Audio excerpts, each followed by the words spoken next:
Hello, fellow TF fans. I'm Master Superior Soundwave, and today we'll be taking a look at some of the many crossovers that Transformers has had over the years. Seeing Transformers fight with or against other franchises is such a spectacle to watch. Now, since Transformers has been around for many years, it's had a lot of crossovers. Doing research for this video was very interesting for me. Some of these crossovers I found are very weird and bizarre. Not all of them are, but you'll see what I'm talking about later. I hope you see your second favorite franchise crossover with Transformers in this video. So with all that being said, let's say go! I'm quickly going to mention the crossovers that are canon to the IDW comics so you don't get spoiled if you plan on reading them, like me. Now, we're at one of my favorite crossovers that I was obsessed with when I was a kid, the New Avengers Transformers. All you have to know is that Iron Man shows up in a giant suit next to Optimus. In 2011, IDW had a crossover event that affected the universes of Transformers, Ghostbusters, Star Trek, and G.I. Joe. Its sequel, Infestation 2, released in 2012, affected Transformers, G.I. Joe, TMNT, and most of the other IDW properties of 2012. IDW's 2014 event, The X-Files Transformers, a group called the Lone Gunmen investigates some suspicious activity involving the Hearts of Steel Autobots, Ninja Turtles, and the Ghost from Ghostbusters. In 2016, IDW did an Avengers-type crossover with Revolution, the Transformers, G.I. Joe, ROM, Action Man, Mask, and Micronauts go up against aliens in order to save their world. 2017 Revolutionaries, the sequel, Action Man, G.I. Joe, Transformers, ROM, and Micronauts fight Baron Ironblood. Immediately following is First Strike. Again, Transformers, G.I. Joe, Mask, and ROM are fighting or something. ROM versus the Transformers Shining Armor takes place before Infiltration, which is what started the 2005 IDW continuity, for those who didn't know. In 2018, the events of First Strike would be picked up by Transformers versus the Visionaries. The Visionaries are wizards that start fighting the Transformers. The very first crossover to occur in Transformers was with Spider-Man. He appeared in the third issue of the Marvel Comics to help increase the sales. The issue begins with the Decepticons forcing Sparkplug to build a machine that can transform gas into energy.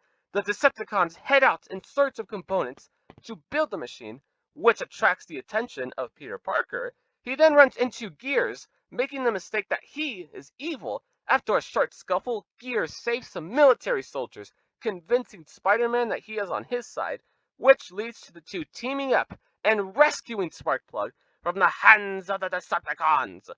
Gears is injured in the process, leading Spider-Man to believe he's dead. He says his goodbyes to the Autobots, never to be seen again. Also, Nick Fury shows up referencing Godzilla. In Marvel's crossover event, Secret Wars 2, there's a character who would later appear in Transformers issue number 9, named Circuit Breaker, a brilliant scientist paralyzed by Shockwave, and creates a suit to help her walk again. Since Marvel wasn't making comics fast enough for the UK, they were forced to create their own original stories taking place in between issues, and that included original characters. One of them was Death's Head, a crazy robot bounty hunter with no honor. When he appears, Rodimus places a bounty on Galvatron, which Death's Head seeks out to collect. As time goes on, both Autobots and Decepticons pay him back and forth to kill one another, leading to the deaths of some popular characters. While trying to kill Cyclonus and Scourge, Death's Head would descend into a time portal, directing him into Doctor Who's universe, then into Marvel's. In 1986, Hasbro needed an excuse to kill Bumblebee and turn him into Goldbug in the Marvel Comics. And so the first in a long line of crossovers with G.I. Joe began with a 4-issue limited series. Both the Decepticons and Cobra seek out a nuclear power station named Power Station Alpha. When Cobra finds out that Shockwave intends to use the station to destroy the Earth, they must team up with the Autobots and the Joes to save it. The station ends up safely blowing up in the atmosphere. In the UK, a brand new story was written for the British readers since they didn't get the original crossover. Losers. I'm just playing. The UK version has Megatron fighting against G.I. Joe in London. After the G1 Marvel Comics ended, succeeding it was Generation 2. The story of Generation 2 actually starts in G.I. Joe.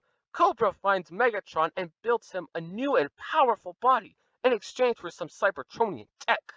We then head into G2, where there are G.I. Joe characters who occasionally make an appearance.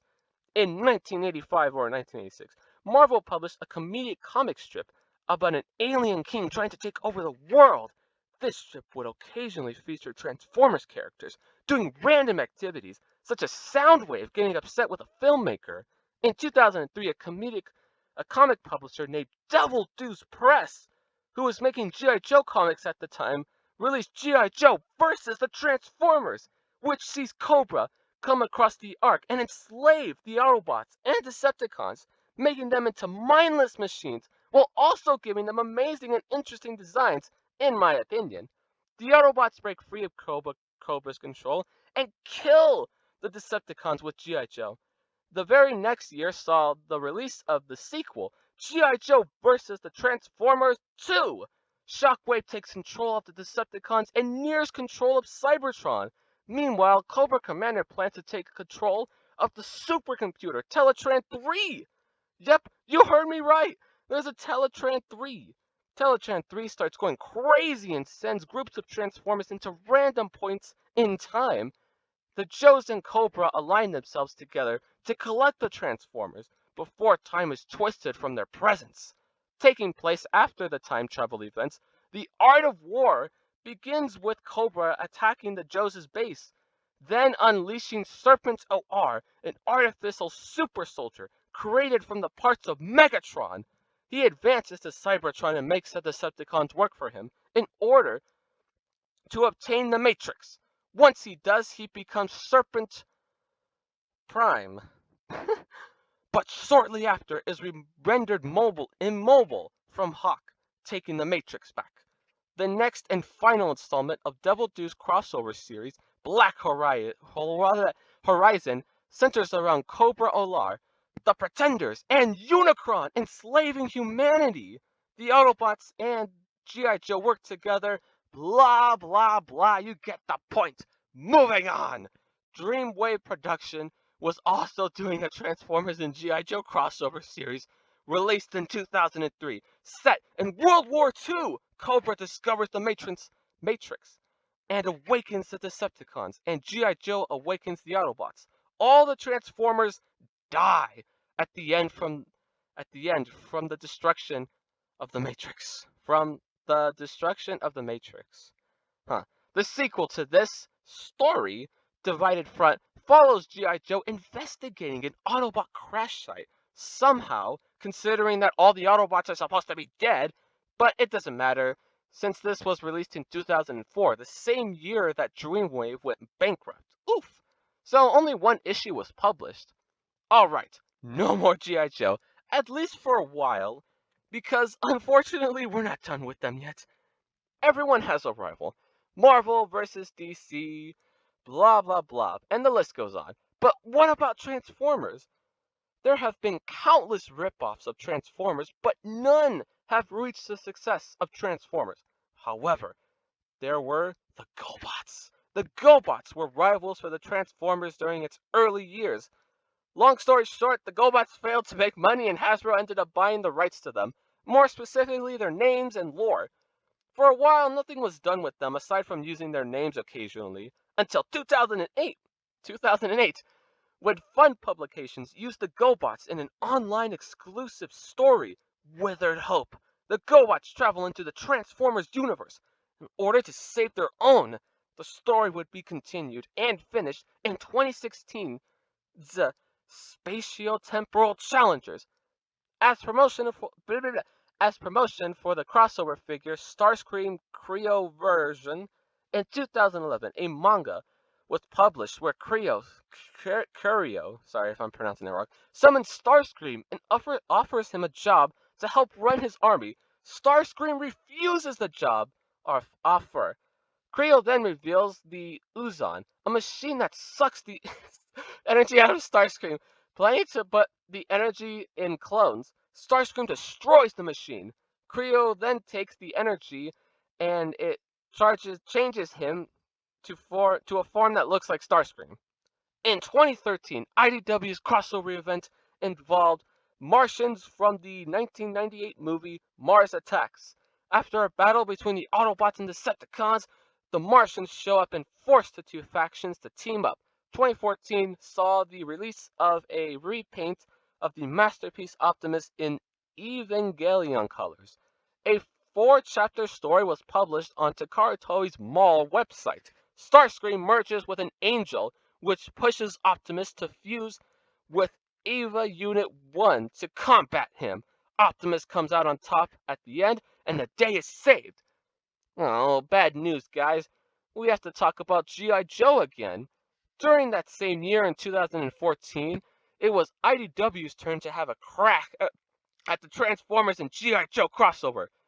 Their series took inspiration from the G1 Marvel comic art style, which I'm not a big fan of. However, something surprisingly unexpectedly cool was introduced. And that was Atlas, who is literally the Earth and Primus's lost sibling. Ah yeah, Revolution is a comedic take on Revolution featuring Transformers, G.I. Joe, ROM, and Micronauts. At HasCon 2017, they released the HasCon official guidebook.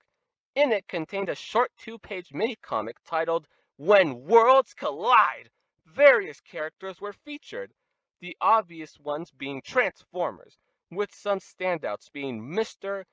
Monopoly and My Little Pony. Mr. Potato, I forgot to write that in, sorry. Turns out the whole thing was just some child playing with her toys before being called for dinner. Whoa, what a twist! When I took my second trip to Georgia, my dad bought me some TF comics. One of those was Star Trek vs. Transformers, issue 4. Released in 2018, the Starship Enterprise receives a distress signal. They go to investigate, only to be attacked by the Decepticons, which prompts them to fire back, injuring Soundwave. Oh no, not Soundwave. The Autobots team up with the Federation, and the Decepticons do the same with the Klingons. The Starship Enterprise gets turned into a Titan to combat Trypticon. The art done by Philip Murphy really makes me feel as if I'm watching a cartoon, like if G1 and the Star Trek animated series had a cartoon crossover. To celebrate the 35th anniversary of Transformers and Ghostbusters, a crossover between the two franchises was made in 2019, a 5-issue limited series. After the Autobots leave Cybertron, a mysterious new foe appears. Before the Decepticons, Gozor, that's the new foe. Starscream suddenly becomes powerful and destroys Cybertron. 1,000 years later, Optimus sends an Autobot scientist, I can't read this right, Electronomus Diameter, later nicknamed Electron, to planet Earth, where he scans the Electromobile and teams up with the Ghostbusters. March of that year also saw the Autobots and Decepticons get scooped up by a space-time warp and ported to a different universe in Japan and met Magaziner Z. This crossover was a Japan exclusive and has not seen a release in the US. Kicking off March of 2020 saw Transformers vs. the Terminator. The Decepticons have taken over the Earth. Skynet sends T-800 back in time to 1984 to kill the Autobots and Decepticons that are in the Ark offline on